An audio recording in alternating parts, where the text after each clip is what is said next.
Hello mes enfers, j'espère que vous allez bien. On se retrouve aujourd'hui pour une nouvelle vidéo.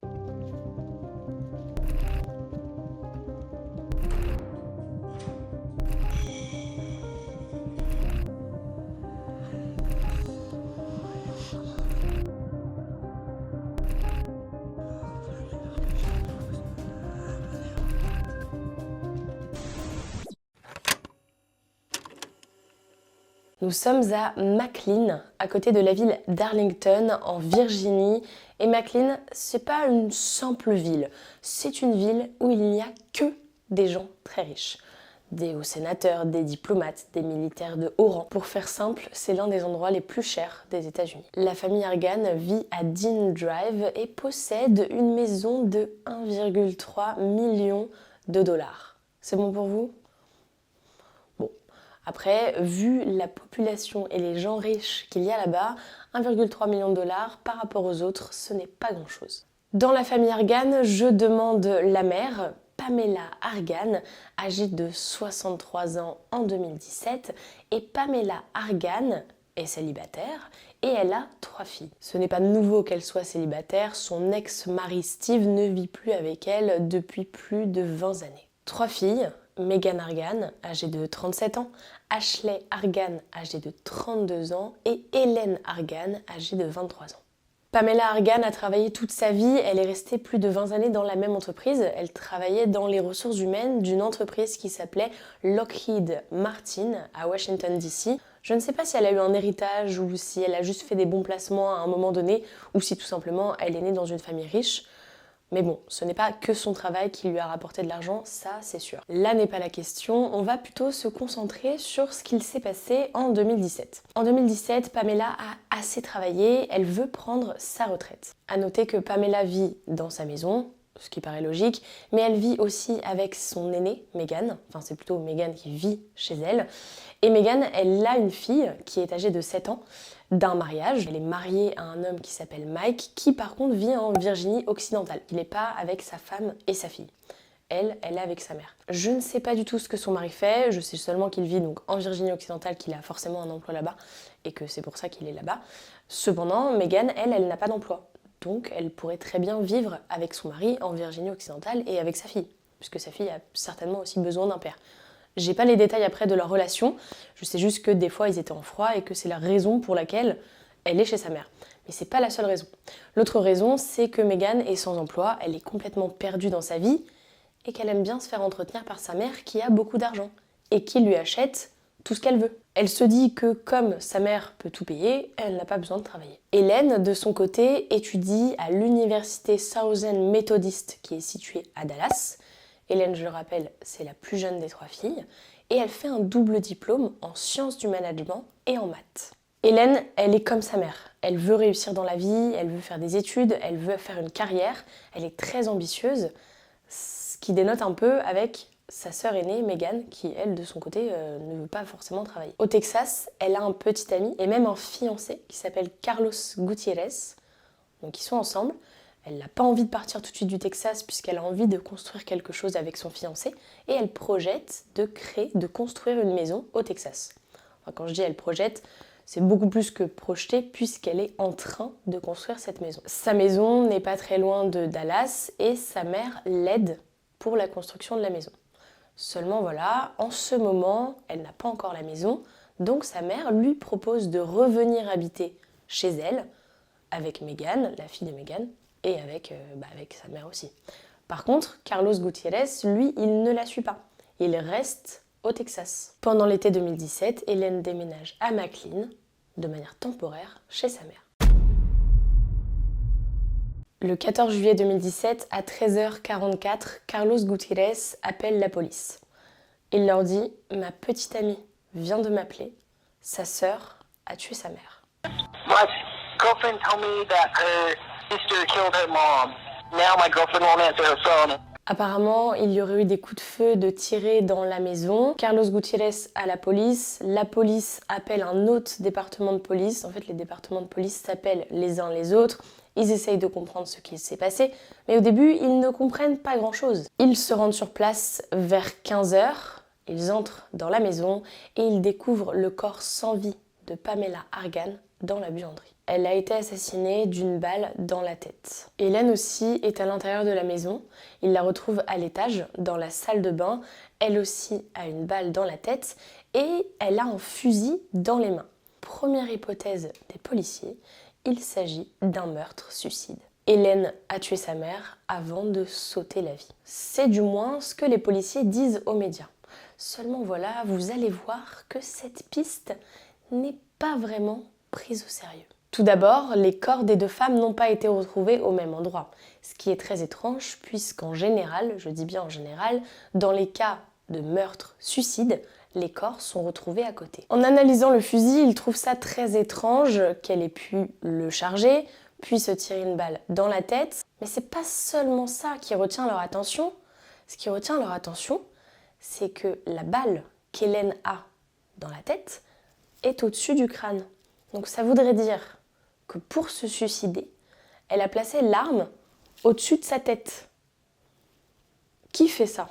Personne. En effet, ça paraît très compliqué de vouloir sauter la vie par-dessus plutôt que par en dessous ou face, je sais pas. Mais ça fait une manœuvre quand même assez compliquée, ce qui laisse croire que c'est peut-être pas un suicide. C'est l'équipe médicale qui dit à la police que la piste du crime-suicide ne peut pas être considérée, que c'est juste impossible. Sauf qu'au niveau des médias, c'est mieux de dire ça, surtout qu'après une semaine de recherche, les policiers n'ont rien.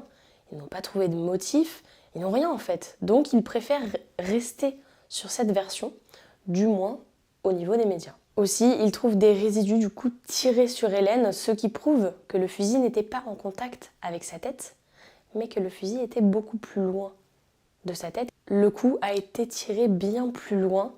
C'est impossible qu'elle se soit tirée elle-même dessus. Je vous ai dit que Pamela était décédée d'une balle dans la tête. Il y a aussi des douilles qui ont été retrouvées autour de son corps, signe qu'il y a bien eu plusieurs coups de feu. L'enquête avance petit à petit. À présent, les policiers qualifient cette enquête de double homicide.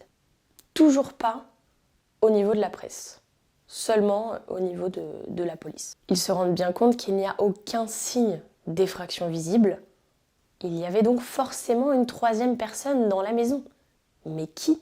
Telle est la question. Carlos a pourtant dit au téléphone au 911 qu'Hélène lui avait dit que sa sœur avait tué sa mère. Sa sœur, Megan. Donc selon lui, c'est Megan qui a tué la mère et la fille.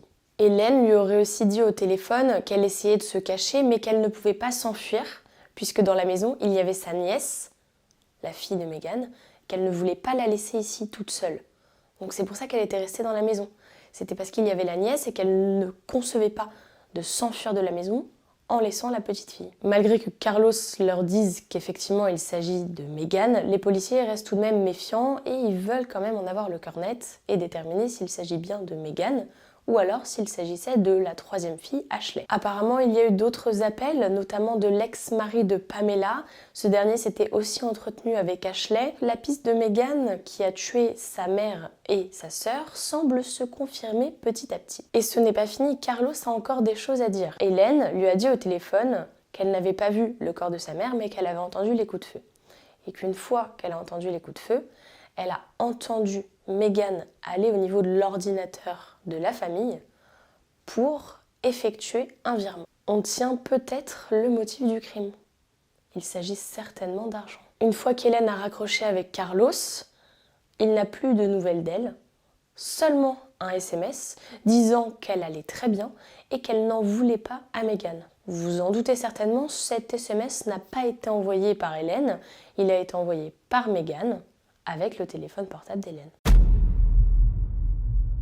Les policiers cherchent à interroger Megan. Elle leur explique qu'au moment des meurtres, elle était dans le Maryland et à l'instant où elle a entendu parler des meurtres, elle a pris sa voiture, elle a conduit jusqu'à la maison de sa mère. Elle a été interrogée par la police 2 fois et à chaque fois, on ressent une grande haine en elle. Elle leur explique qu'Hélène était une fille pourri gâtée et qu'au moment des meurtres, les relations entre Hélène et sa mère n'étaient plus très bonnes. Elles se disputaient très souvent et c'était assez tendu entre elles. Voilà, ça, c'est ce qu'elle dit aux policiers. Évidemment, si elle leur dit ça, c'est pour appuyer la piste du meurtre-suicide. Elle ajoute même que, selon elle, ce n'est absolument pas étonnant qu'Hélène ait tué sa mère et qu'elle se soit suicidée derrière. Elle ajoute que sa sœur était certainement sous drogue au moment du meurtre, en effet, elle était dépressive et toujours très en colère. Elle la décrit même comme une jeune fille très indépendante qui n'en avait rien à faire de sa famille. Ce qui est très étrange, puisque lorsque sa mère lui a proposé de venir habiter chez elle pendant un temps, Hélène n'a pas réfléchi bien longtemps avant d'accepter. C'est un peu contradictoire du coup. Ça prouve bien qu'elle s'entendait bien avec sa mère et qu'elle était proche de sa famille, puisqu'elle a accepté d'habiter de nouveau chez elle. Le portrait dépeint par Meghan est totalement différent du portrait que Carlos fait de sa fiancée, mais aussi que l'ex-mari de Pamela ou encore son autre sœur fait d'elle. Ça prouve bien qu'il y a peut-être un petit souci. La façon dont elle décrit Hélène, j'ai un peu plus l'impression que c'est sa façon à elle de se décrire elle-même, et pas sa sœur. Bref, pendant tout l'interrogatoire, Meghan est effondrée, elle joue très bien le jeu, elle explique que ça la touche énormément et qu'elle n'arrive pas à y croire. Je vous ai dit au début de cette vidéo qu'Hélène était en train de faire construire une maison au Texas. Pour cette maison, c'est Pamela qui payait les factures. Meghan dit quelque chose aux enquêteurs qui est très intéressant et qui peut potentiellement appuyer la piste du meurtre-suicide. Malgré le fait que la police scientifique, l'équipe médicale, a dit que c'était impossible. Mais ça, Meghan, elle ne le sait pas. Et les médias ne le savent pas non plus. Donc, elle en profite pour creuser sur cette piste. Elle leur explique que le matin du 14 juillet, Pamela a annoncé à Hélène qu'elle allait arrêter de payer pour sa maison.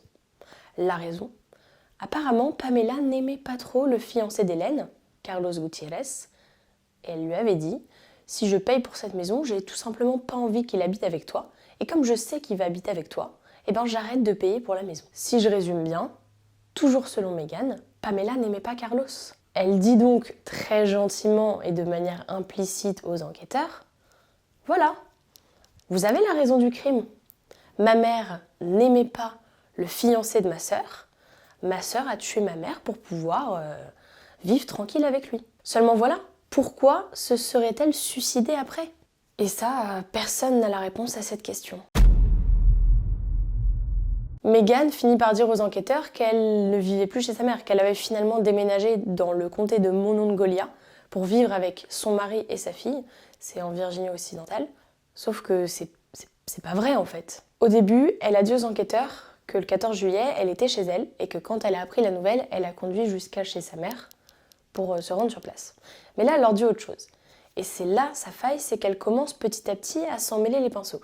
Elle est plus très lucide sur ce qu'elle a déjà dit et sur ce qu'elle va dire. Elle leur dit qu'elle était chez sa mère, le 14 juillet, et que vers 13h30, sa mère et sa sœur se sont disputées.